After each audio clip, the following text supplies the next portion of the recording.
You know, some things are better left unsaid. Unfortunately for us, we usually don't realize it till after we've already said it. And that is what this is.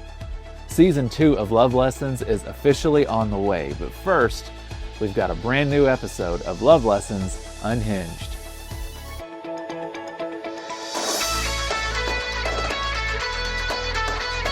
Real life, real talk, real relationships, faith-based tips, tricks, and challenges to improve your marriage and change your life. It's the Love Lessons Podcast with your hosts, Christian counselors and marriage experts, Dr. Zakk and Blair Gammon.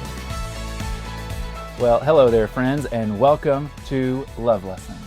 HARK. How goes it? What? HARK. Like, HARK. Who goes there? I was speaking in, like, King James. HARK, the Herald Angel. Anyway. So let me get this straight. We haven't seen these people in like 14 months. And the first thing that you say to them is, HARK? Well, you already said hello, so I was just trying another H word.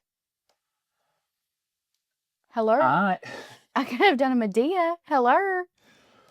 I am an Emmy award-winning journalist. Oh, here we go. I have interviewed U.S. presidents, celebrities. I have reported from a house when it was on fire and I was inside of it. I have been inside of a tornado. All of that, and now here I am co-hosting HARK Lessons. HARK Lessons. With the best co-host ever. You're welcome. You're welcome. Anyway, hello, HARK. We're glad that you're with us. So it's been a while. It's been a minute. Been a bunch of minutes. Mm-hmm. We've been through some stuff. Yeah, so the last time, our last episode dropped in February of 24. Yeah. And now we are at the end of April of 25. So we've had about 14 months, a little bit of a break that we took. We said we would see them in a few months. It depends on your definition of a few. We took the scenic route. We back did. here. We did. Yeah. Yeah. We did a cross-country tour and came back. Yeah. We've been through some stuff. Mhm. We did some ministry exploration. We looked into and went through the process of being assessed for planting a church. And through that process, we were approved for all of that. And it was great. But we really just felt that we were discerning that God was telling us to stay put where we are. And so that took up a bunch of our time. We have a now 2.5-year-old Yeah. almost. We have an almost licensed driver. She has her permit now. Yeah, We that have hurts. 2 children in high school. Yeah, that hurts.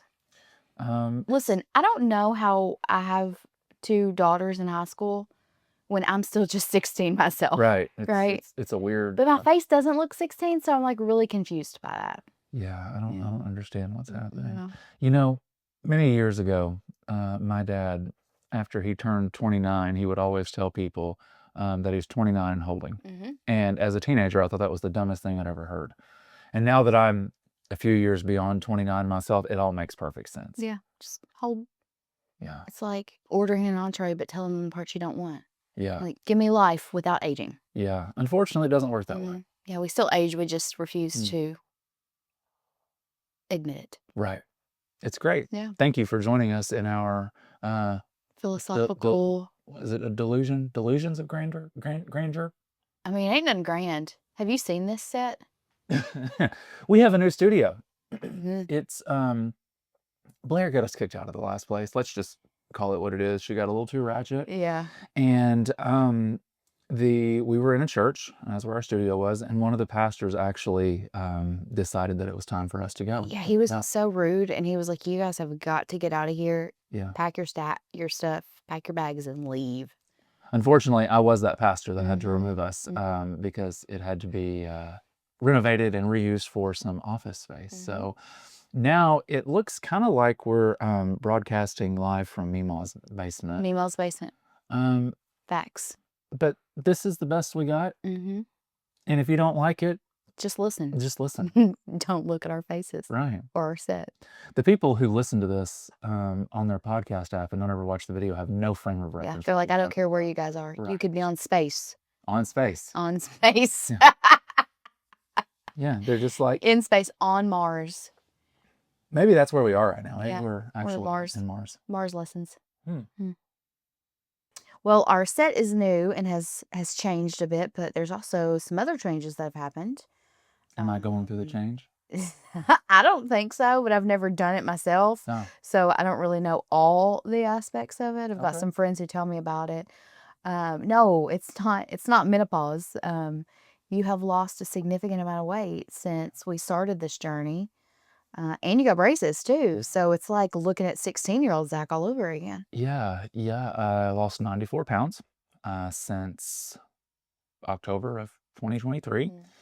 And then I got braces too. And really the only reason we're back here for season 2 is because all of the tens of dollars that we made in season 1 dried up, and I need more money to continue my glow up journey. So, Well, that's great for you. Season 1's money was yours for your glow up, but season 2's mine. well, I hope that you'll enjoy all $14 of it. Buy yourself something nice. You can get something on the discount rack at Ulta, I guess. I'm probably gonna order something from TikTok shop. There you go. Yep. So, it's weird now because like I'm weirdly skinny, and I have glasses and now braces too. I'm living a middle schooler's worst nightmare right now. How's your acne doing? It's there are days that's pretty rough too. Yeah. So yeah, it's weird. Yet another reason why I probably look like your mom when we're in public together. Like, I've got the wrinkles and you've got like... Oh no, the wrinkles are there. I don't think so. There. I don't think so. Well, in true Love Lessons fashion and tradition, would you like a fun fact? You're still doing this, aren't you? I am. Okay. I am weird. All right, have at it. Jump right on in. All right, here's y'all's fun fact.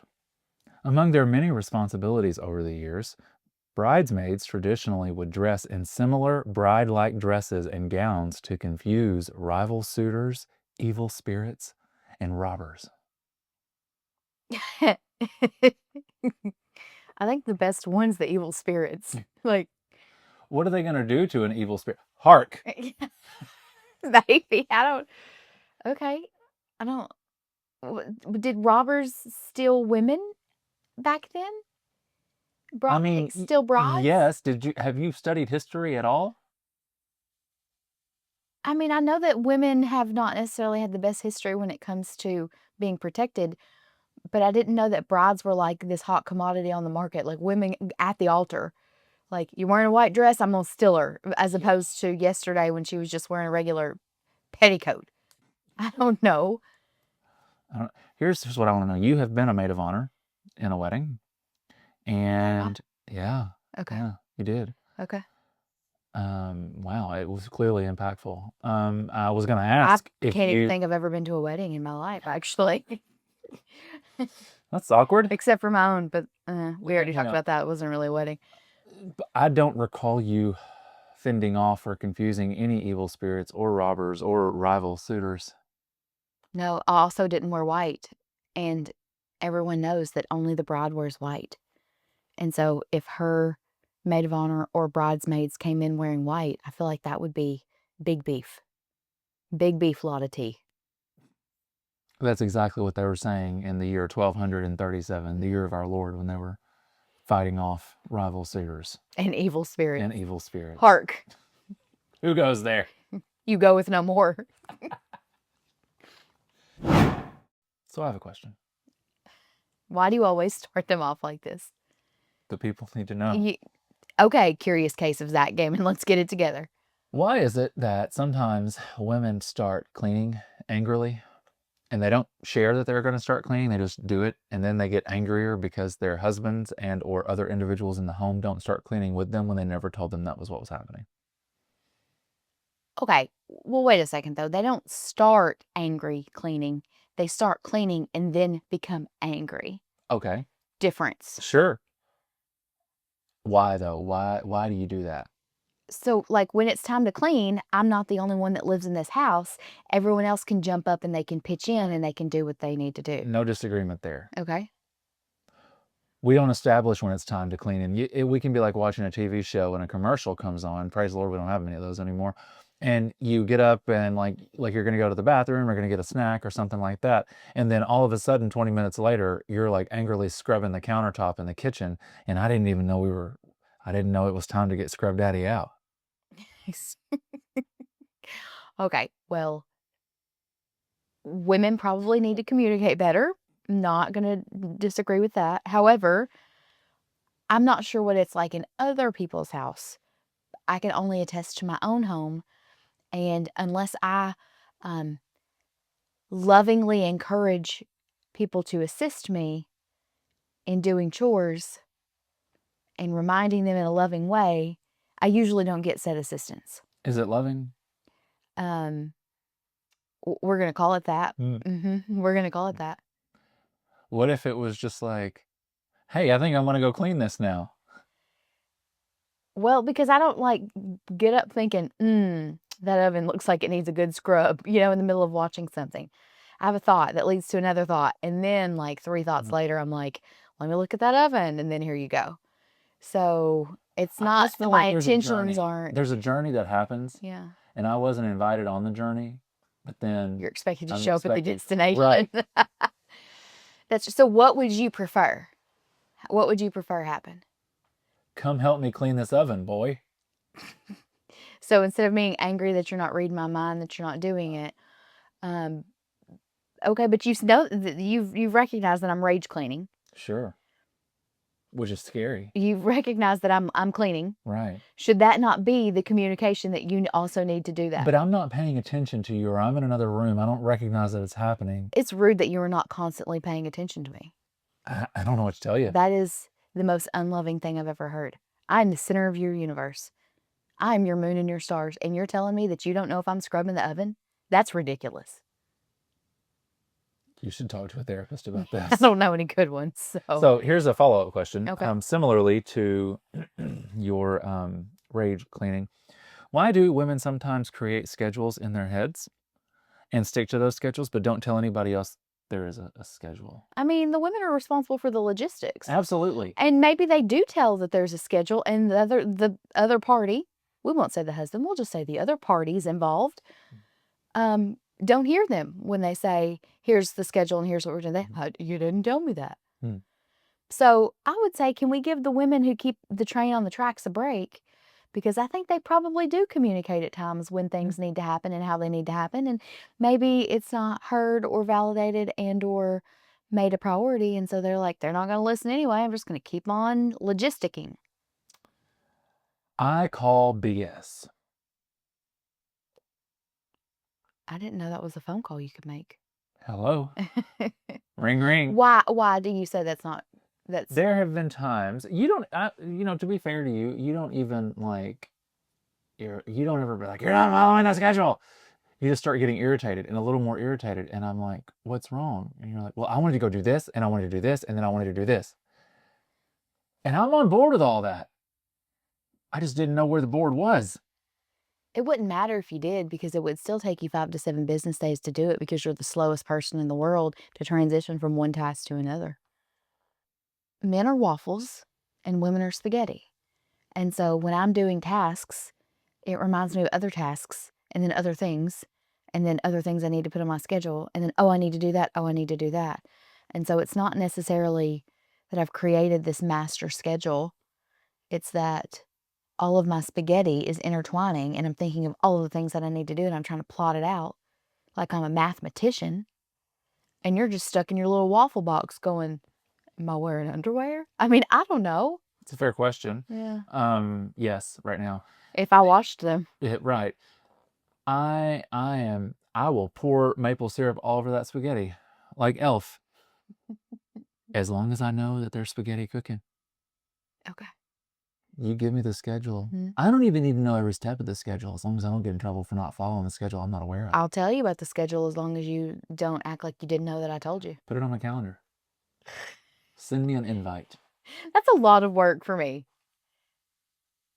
Is one more step after you've made this?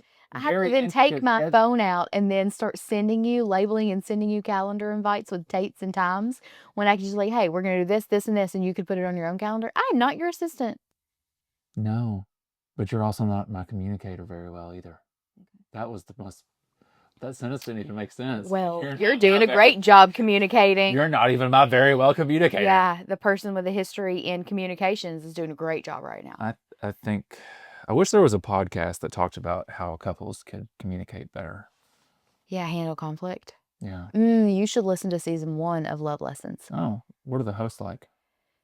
Well, I think they used to do real good, but it's so far season 2 is It's off to a rough start. off to a rough start. So there's a TikTok trend that's going around right now about unhinged hacks. So off the chain hacks that you do in your life. And one of them specifically trend is about marriage, unhinged marriage hacks. So things that you do. Okay. And so one of my favorite ones right now is that before long car rides, this couple will have a conversation to remind each other that they are not the enemy. It's the children that are the enemy. It's them against the children.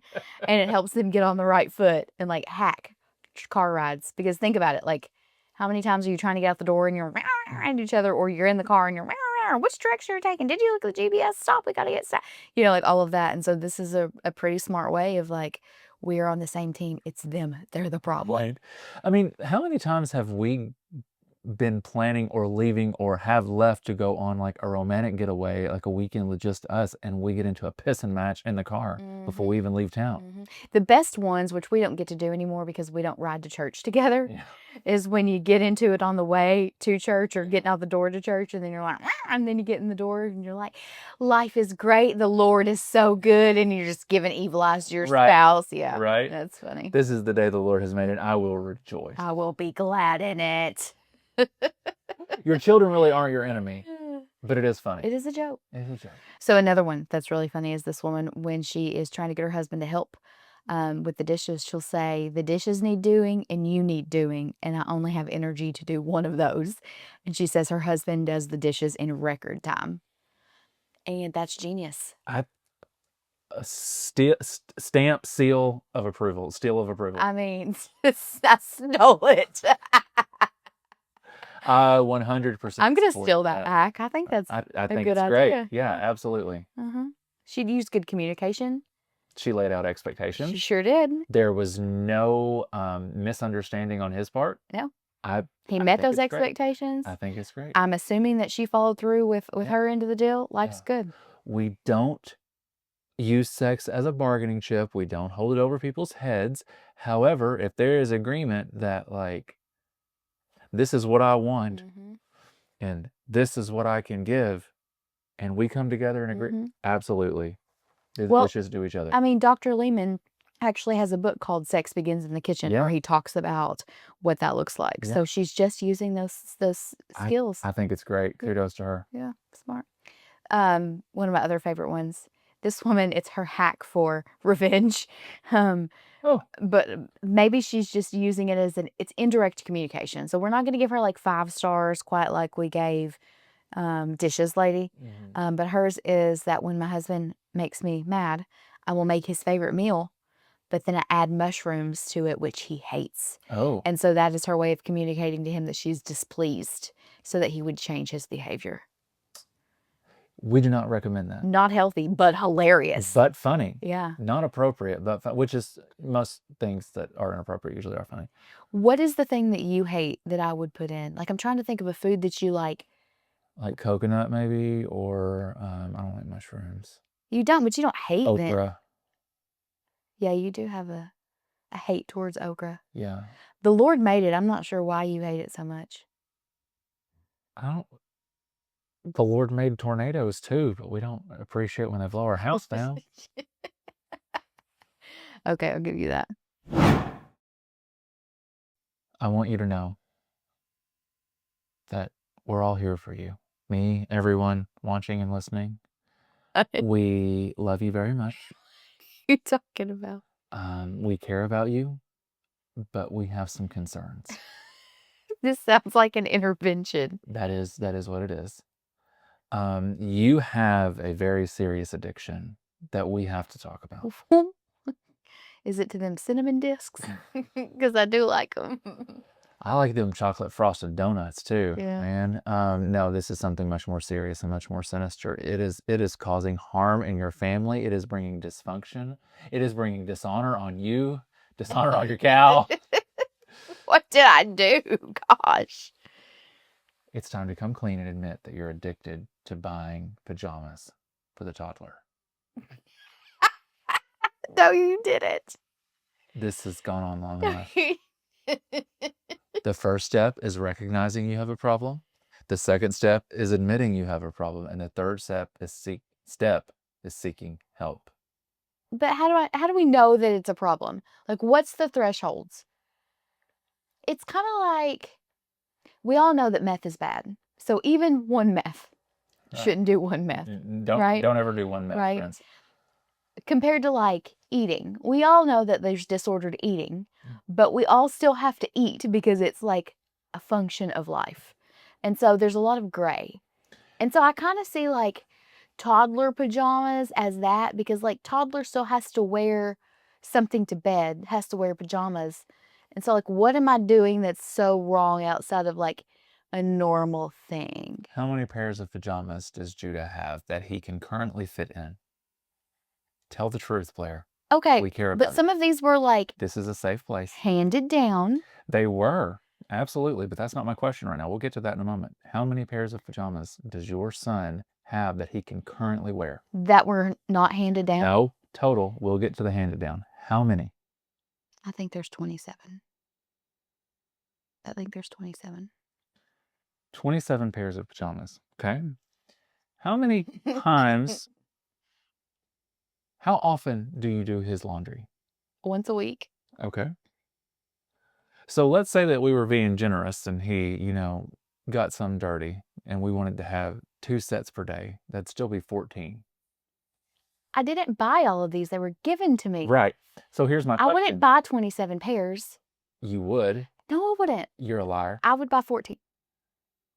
How many pairs of pajamas have you bought since being given the hand-me-down? 0. Bull. 0. Bull. I have not bought one pair since then. You are a liar. Because it only happened 2 weeks ago.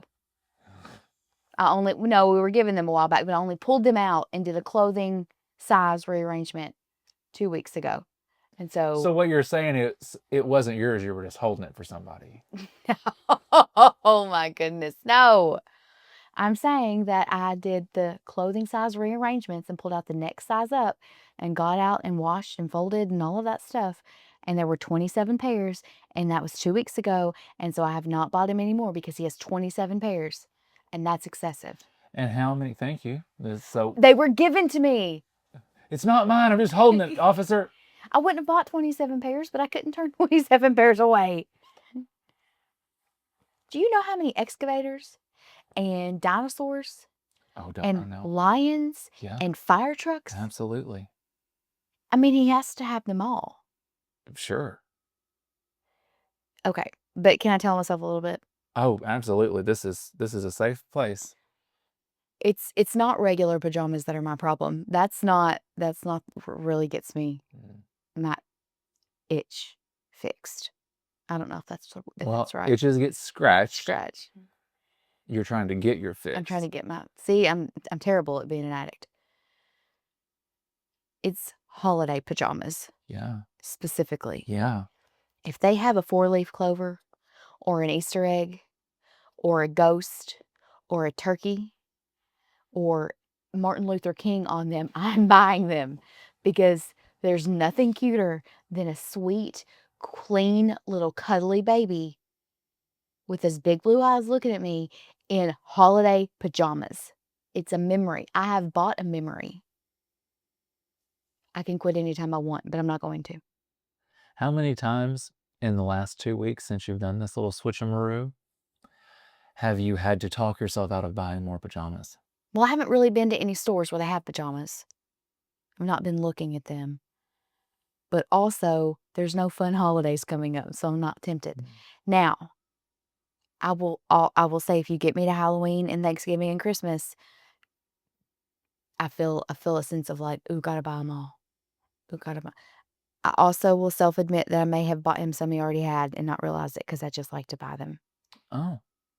Hmm. I feel like he needs, like, you know, the 21 days of Christmas. Like, he needs a new pair of jammies for every He don't. every day of He the can't Christmas even say season. Christmas. Well, we're working on that. Or, like, the 31 days of Halloween. He needs 31 pajamas. For just $2 a day, you can sponsor a PJ Addict.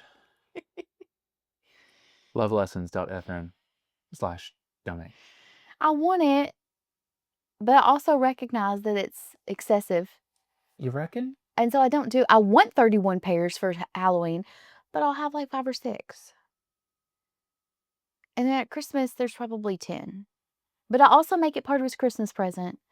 So. You can justify anything, can't you? Sure can. Sure can. I should have been an attorney. He didn't mean to murder him. He just fell with the knife. And they happened to fall on top of him. Stab lessons. Like, he didn't mean to hit him with that car.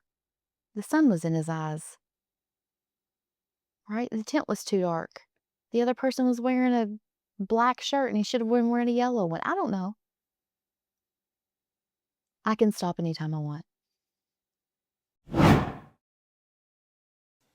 Why is it when you open your mouth, cornbread comes out?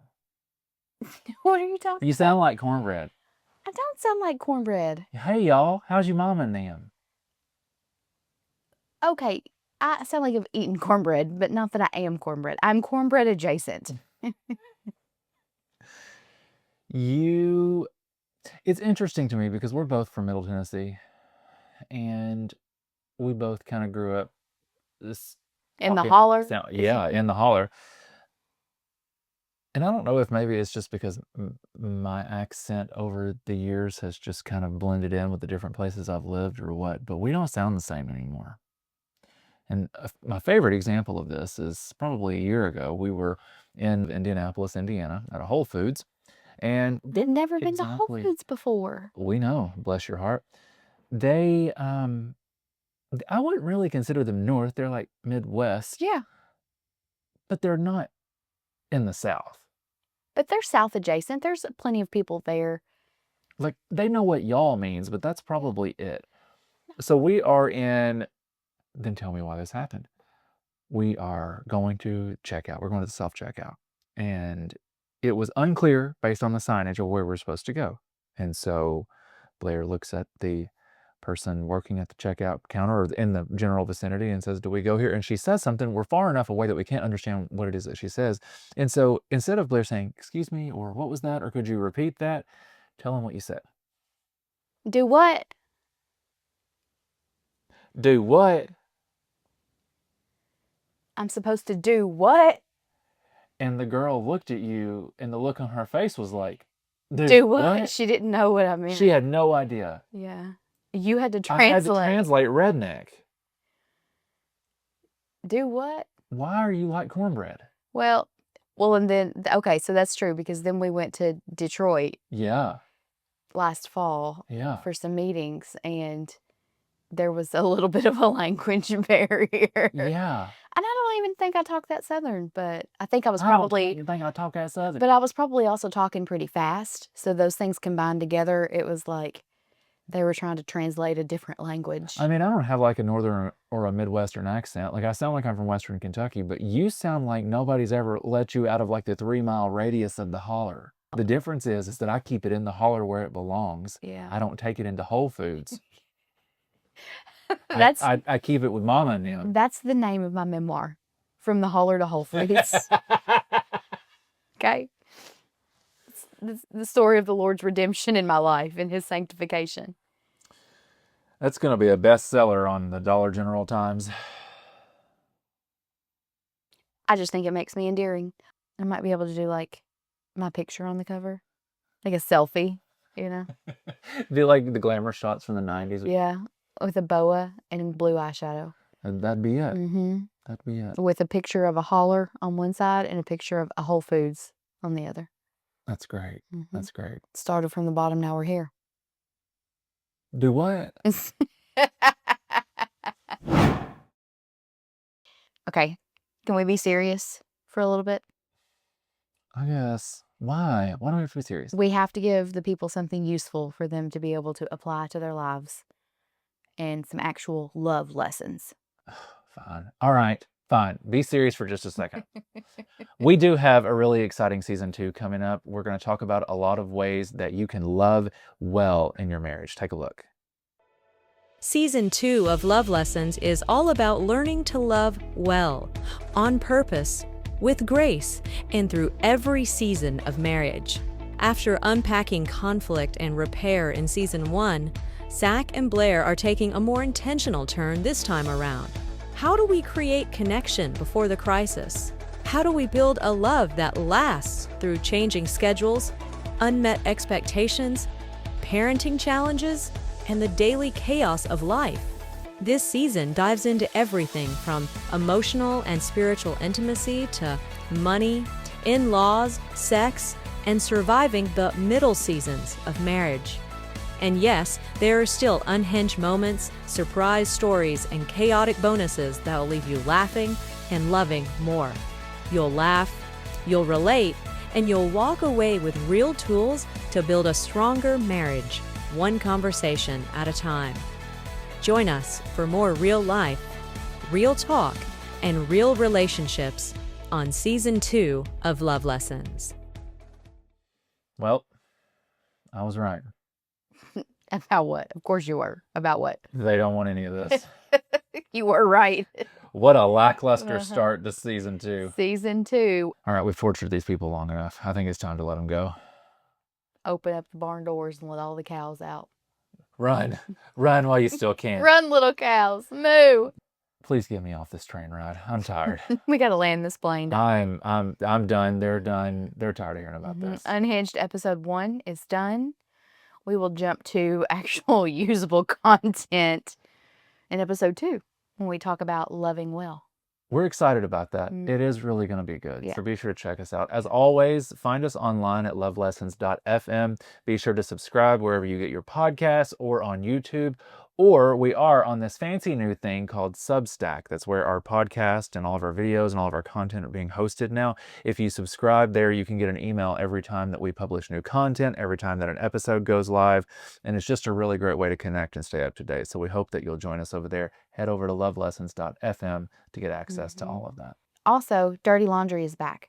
We're here to answer all of your burning marriage questions. So send those to us at hello@lovelessons.fm and we'll try to answer those on the show. So thank you guys so much for tuning in. We're really excited to kick off Season 2. We'll see you soon. Bye, guys.